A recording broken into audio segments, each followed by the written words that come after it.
네, 매일 아침 꼭 챙겨야 할 뉴스 딱 3개만 골라서 깊게 들여다봅니다. 뉴스 3개 시간인데요. 오마이뉴스의 곽우신 기자 모셨습니다. 어서 오세요. 네, 안녕하세요. 그리고 박지훈 변호사 모셨습니다. 어서 오세요. 안녕하십니까? 네, 자 오늘 첫 소식 가볼까요?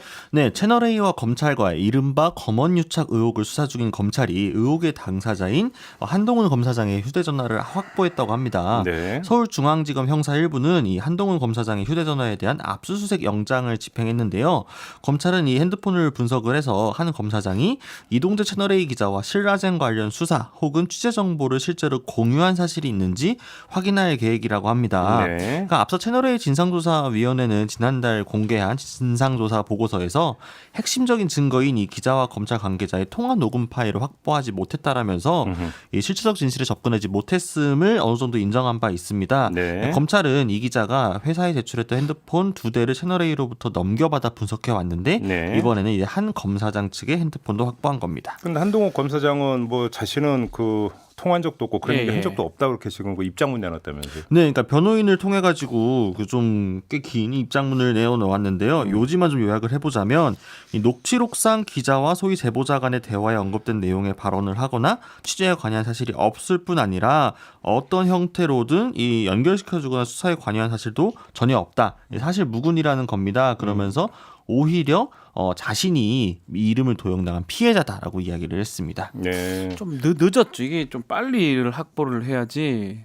뭐 압수수색이든 무슨 강제 처분이든 좀 긴급하고 신속하게 해야지만이 이제 증거를 확보할 수가 있습니다. 지금 유튜브로 하유미님이 그래서 이제서 휴대폰을 100번도 더 두 마디 바꿨죠. 보내주시네요. 예. 근데 이거는 뭐 수사의 기본이죠. 사실은 뭐 저는 뭐 한동훈 검사장 말이 맞는지 안 맞는지 알 길은 없지만 확인하려 그러면 순식간에 확인을 했어야지 많이 됐던 건데 지금 뭐 이제 사실은 없겠죠. 그걸 안 주었으면 이상한 거죠. 저 조금 전에 하면서 하나 그러니까 그 통화한 적도 없고 관여도 없다고 한동훈 검사장이 입장을 내놨다고 했는데 좀 정정하게 통화한 적이 없다라는 내용은 없죠 입장문에. 그 말은 없고 수사에 관여한 적이 없다라고 합니다. 연결시켜 주거나. 자 그러면 바로 여기서 그러니까 지금 그 이전에 나왔던 보도에 따르면 엊그저께 나왔던 건가요? 지금 이 그 수사하는 파트에서 한동훈 검사장과 이동재 기자 간의 통화 기록을 확보를 했다. 5번 정도 통화한 것으로 오해. 파악이 됐다. 예. 이게 나오잖아요. 네, 2월 3월에. 네 그렇죠. 그럼 그때 왜 통화했을까요? 근데 그건 뭐 알 수가 없죠. 그럼 서로 안부 인사 나눈 건가요? 예, 뭐. 네? 그 부분은 이제 사실은 확인할 수가 없는 거죠. 아니 그러니까 그 수사 그러니까 이 그 신라젠 건과는 아무 상관없이 전혀 그러니까 입도 뻥끗 안 했다는 거잖아요. 뭐 한마디로 그 정리하면. 뜻이죠. 그 5번은 이 건하고 관계없는 얘기를 한 것이다. 그러면 이런 5번 통화를 뉘앙스죠. 왜 했을까요? 그럼 뭐 알 수가 없습니다. 아니, 궁금해서 여쭤보는 저도 거예요. 궁금합니다. 사실은 전화기에 어떤 게 있냐면 뭐 문자 메시지라든지 이런 게 남아 있으면 네. 증거로서 쓸 수가 있습니다. 예. 그러니까 전화 통화는 사실 알 길이 없어요. 네. 그런 것들 녹음하지 않는 이상은. 근데 이제 기자들은요 통상 녹음을 합니다. 뭐 이렇게 곽우신 기자는 그런지 몰라도 취재원하고 얘기할 때 기본적으로 녹음을 해둬야지 나중에 뭐 쓰기도 하고 이러니까 그래서 사실은 그 이 기자 쪽에서 좀 전화기를 빨리 이제 했었으면 확보가 됐었을 낀데 네. 좀 그 부분이 좀 아쉽네요. 그러니까 아니 없다면 모르겠지만 그러니까 주요 취재원하고 통화를 하게 되면 중요한 내용이면 당연히 녹음을 해야죠. 녹음해야죠. 나중에 그러니까 기사에 어떻게 쓸지 모르는 상황에서요. 녹음을 안 하는 경우가 오히려 좀 굉장히 특이한 경우고 그렇기 때문에 통화 중 녹음이 안 되는 브랜드의 그 핸드폰을 기자들이 좀 갖고 기피하는 있지 경향이 있을 않습니다. 정도로. 네. 제가 지금 들고 있는 게 안 되는 거거든요. 이거 쓰진 않아요. 네. 왜 갑자기 핸드폰 기종으로 가요 지금. 그 기종이 안 되는 그럴 거니까 정도로, 되는 네. 기종만 쓰죠. 근데 아무튼 한동훈 검사장 입장문을 보면 또 하나 눈길을 끄는 게 이제부터는 저에 대한 객관적 근거 없이 제기되는 명예훼손 등 위법 행위에 대해서는 단호하게 대응할 수밖에 없다라고 했는데요. 네. 그럼 한동훈 검사장의 주장에 따르면 이동재 기자가 자기를 팔고 다녔다는 거잖아요. 한마디로 그렇죠. 이야기하면. 예. 근데 예. 왜 그거는 대응을 안 하나요? 그걸 진작에 했었으면 다 끝나는 거죠, 사실은. 전부. 오히려 그게 더 이제 그러니까 더 먼저 그다음에 그렇죠. 그 아주 그러니까 긴유하게 대응을 했어야 되는 상황인데. 이거는 뭐 제 개인적 경험이긴 한데 막 네. 누가 네. 그 기자든 변호사든 검사하고 친분이 있다고 팔고 다니잖아요. 그걸 알게 되면 그 검사 가만 놔두질 않습니다. 만약 거짓말로 그래요? 막 이렇게 팔고 다니면 예. 그 검사가 나중에 큰일 날 수가 있잖아요. 이렇게 근데 이제 이거 벌써부터 2달, 3달 전부터 이렇게 했는데 예. 이제 와서야 예. 이 얘기를 한다라는 거는 조금 어색한 부분이 있는 것이죠. 예, 그게 그러니까 그래서 기자가 검사장을 팔고 다니는 행위는 네.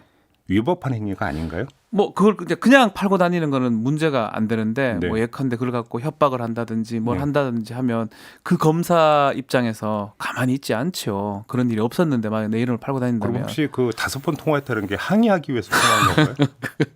모르겠습니다. 아니 궁금해서 여쭤보는 거예요. 저도 궁금합니다 많이. 예, 이런 걸 이제 그 지금 수사하고 있는 형사일부에서 파악을 해야 되는 거죠. 그렇죠. 조사를 해야 되는 거죠. 그렇게 정리를 하면 되는 거죠. 예. 근데 아무튼 그러니까 지금 그 일부 보도에 따르면 이동재 기자 같은 경우 지난 8일인가 이때 피의자 신분으로 전환이 돼서 지금 네. 그 수사를 받고 있다라고 하는 보도가 있었고 이번에 이제 한동원 검사장 휴대폰 압수수색 영장심과 청구해서 받아가지고 이제 압수를 했다고 한다면 거의 이제 마지막 단계다 수사가 이렇게 그렇죠. 봐도 되는 거죠. 아마도 이동재 기자 조사하면서 네. 참고 자료로 이제 확보하는 거 아닌가. 네. 근데 이게 이제 미리 보도가 된 것 같아요. 제가 봤을 때는 예. 보도가 안 돼야 될 거를 좀 된 게 아닌가 싶기도 해요. 아 지금 이 휴대폰을 그 입수했다라는 게 여기 보도가 안 돼야 제가 봤을 땐 그렇거든요. 안 돼야 될 게 어떤 점에서요? 이게 이제 나중에 다 끝나고 해보니까 없더라고 해야 되는데 중간에 이게 좀 보도가 된 것 같아요. 네. 수사 과정에서. 예. 그래서 지금 뭐 어디서 보도를 했는지는 뭐 정확하게 알 수가 없지만 잘 파악 캐치를 한 것 같아요. 아 그래요. 네. 알겠습니다. 아무튼 이제 막바지로 가고 있는데요. 수사 결과가 어떻게 나올지가 이제 참 궁금한데 이 관련해서 이제 저희가 유시민 이사장하고 인터뷰를 했을 때 예전에? 유시민 이사장은 이 자리 인터뷰하면서 과연 진실이 밝혀지겠느냐에 네. 대해서 회의적인 네. 어떤 전망을 내놓은 바가 있는데요. 확신했어요. 절대 밝혀질 수가 없을 것이다. 네, 한번 그 검찰이 어떤 결과를 내놓는지 한번 좀 기다려 보도록 하겠습니다. 거의 막바지로 가고 있다라는 정황은 지금 여러 군데서 포착이 되고 있는 것 같습니다. 자, 다음 뉴스로 넘어가죠. 네, 공정거래위원회가 내년부터 프랜차이즈 가맹점주의 단체 교섭권을 허용하는 방안을 추진한다라고 이제 한국경제 등이 보도를 했는데요. 네. 가맹점주에게 협상권을 부여해서 이 프랜차이즈 본사하고 동등한 입장에서 협상을 할 수 있도록 하는 게 이 골자입니다. 공정위는 오는 12월쯤에 이 가맹점주로 구성된 단체들이 협의 요구를 본사에 할 경우에는 본사가 의무적으로 이를 받도록 하는 가맹사업거래 공정화에 관한 법률 개정안을 국회에 제출할 계획이다라고 네, 합니다. 네. 그러면서 지금 뭐 좀 내용을 보면 협의 거부 시에는 과징금을 부과를 하고 광고 판촉 행사에는 사전 동의가 필요하고 또 가맹 사업 전에 직영점 운영을 의무화하는 것들이 포함되어 있는데요. 네. 비슷한 내용의 법안을 전해철 민주당 의원 측에서도 지금 추진을 하고 있다라고 합니다. 네. 뭐 내용은 대동소이하고요. 다만 이제 이 안 같은 경우에는 협의에 나서야 하는 것은 의무로 되어 있지만 이제 반드시 결과를 내놓아야만 하는 건 아니기 때문에 네. 뭐 다소 한계가 있을 수 있지 않겠느냐라는 지적도 있습니다. 프랜차이즈 업계는 뭐라고 해요? 말씀드린 한국경제 보도의 내용을 좀 인용을 해 보면은요, 상당히 좀 반발을 하고 있는 걸로 나와 있는데요. 네. 프랜차이즈 사업의 근간이 흔들릴 수 있다는 게 업계의 우려다. 프랜차이즈 사업의 지속 가능성까지 위협받을 수 있다고 업계는 호소하고 있다. 프랜차이즈의 본질을 무너뜨린다는 하소연 뭐 이런 등의 표현이 나오고 있고요. 네. 뭐 관계자 입을 빌려 가지고 갈등과 분열만 더 부추길 것 이런 표현도 있었습니다. 예. 쉽지 않은 것 같아요. 예전의 형식의 어떤 노동 뭐 약자와 좀 갑과 을의 관계는 사실 아니거든요.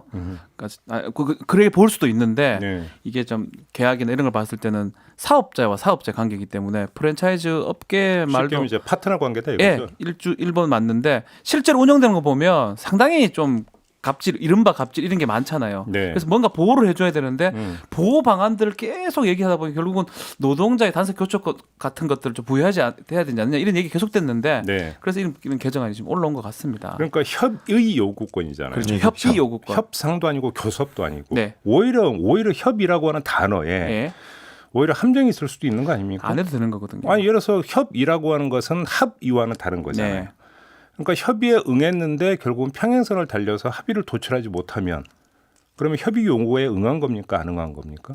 협의 요구에 응한 거죠. 응한 거 예. 아닙니까? 그렇죠. 법적으로는 협의 요구권은 상당히 낮은 의미의 의무를 부과하는 거거든요. 그러니까요. 그러니까 이렇게 본다면 사실은 이거는 거의 그러니까 그 구속력도 거의 없는 것 같은데 네. 협의에 응하기만 한다면 근데 이거에 대해서 뭐 근간이 흔들린다라는 이야기까지 굳이 나올 이유가 뭐가 있겠는가라는 네. 싶어서 한번 좀 드렸던 그래서 사업자 간의 관계이기 때문에 단체 교섭권에 협의 의무를 부과한 겁니다.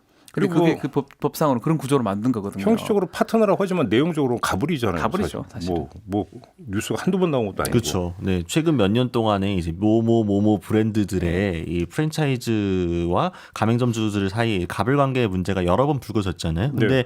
그 지난 몇 년 동안 여러 번 불거졌음에도 불구하고 비슷한 문제가 반복되다 보니까 제도적으로 보호 장치가 필요하지 않겠냐는 여론이 있었고 20대 국회에서도 사실 비슷한 법안이 발의되었었지만 당시에도 이제 그 당시는 자유한국당이죠. 자유한국당이 반대로 무산된 바가 있어서 조금 고쳐가지고 다시 가지고 온 법안이거든요. 네. 이게 특히나 이번에는 이제 공정거래위원회 측에서 조금 더 이제 이 그립을 잡고 좀 핸들링을 하겠다라는 걸로 가고 있는데 네.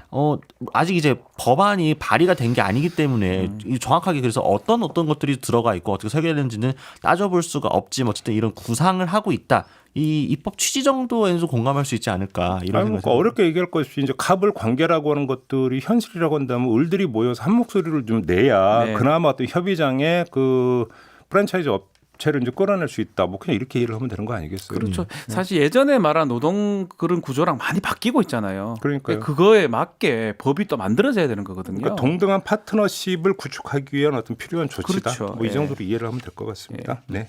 자 마지막 뉴스로 넘어가죠. 네, 경기도가 포천의 대북전단 단체 대표 집에 전단 살포에 쓰이는 이 고압가스 설비 사용을 금지하는 안내장 등을 붙였습니다. 행정 집행을 단행을 한 건데요. 네. 대북전단 살포 당사자에 대한 첫 행정명령 집행이었습니다. 네. 그러니까 앞서 경기도는 북한과 접한 5개 시군을 위험구역으로 설정을 하고 이 대북전단 살포 행위를 금지하는 행정명령을 이미 내린 바 있는데요. 네. 재난의 안전관리 기본법에 따라서 이 명령을 위반할 경우에는 1년 이하 징역 또는 1천만 원 이하의 벌금에 처해도록 되어 있습니다. 네. 경기도는 어제 특별사법경찰관 등 30여 명을 동원을 해서 이 대북전단 살포 단체인 대북풍선단의 이민복 단장 집을 방문해 수소가스를 저장하는 고압가스 용기의 사용 금지라는 내용의 명의 안내장을 붙였다라고 합니다. 네. 이재강 경기도 평화부지사가 대동을 했고 이민복 단장이 없어가지고 자리에 전화를 통해서 법적 근거와 행정집행 사실을 고지를 하고 통지서를 우편함에 넣는 등의 네. 행위를 했다라고 합니다. 그래서 부지사가 이제 어제 이야기한 내용을 좀 옮겨보면요. 전단 살포 행위는 모든 공권력을 동원해 철저히 봉쇄할 예정이라면서 네. 이민복 씨가 소유한 7개 가스통에 대해 안내문을 부착을 했고 곧 법에 따라 영치할 예정이라고 설명했습니다. 법적 근거가 있어요. 시도지사가 하도록 돼 있고요. 네. 위험구역 설정해서 그런 행정명령을 내릴 수 있기 때문에 정부가 사실 법이나 이런 게 안 되기 때문에 네. 지자체가 이게 조치를 취한 것으로 좀 보입니다. 그러게요. 지금 그 많은 대북 전문가들이 그나마 이제 어떤 일치된 전망이 대북 전단이 다시 뛰어 올려지면 북한이 사격할 가능성이 그렇죠. 상당히 높다. 그렇죠. 위험구역이 되는 거죠. 뭐 이거에 결국은. 대해서는 대북 전문가들이 뭐 별로 이견이 없는 네. 것 같아요. 이제 이렇게 되면 이제 거기서 나오는 어떤 또 여파가 이제 크기 때문에 네. 여러 가지를 좀 봐야 되는 부분인 것 같은데요. 그래서 사실은 경기도의 어제 이제 첫 번째 행정 집행. 이 이제 이제 눈길을 끌고 있는 건데요. 이 문제는 뉴스 세계를 좀 여기서 마무리하고 바로 경기도 이재강 평화부지사와의 인터뷰를 통해서 궁금한 부분을 좀 해소를 해보도록 하겠습니다. 두 분과는 여기서 인사 나누죠. 고맙습니다. 감사합니다. 감사합니다.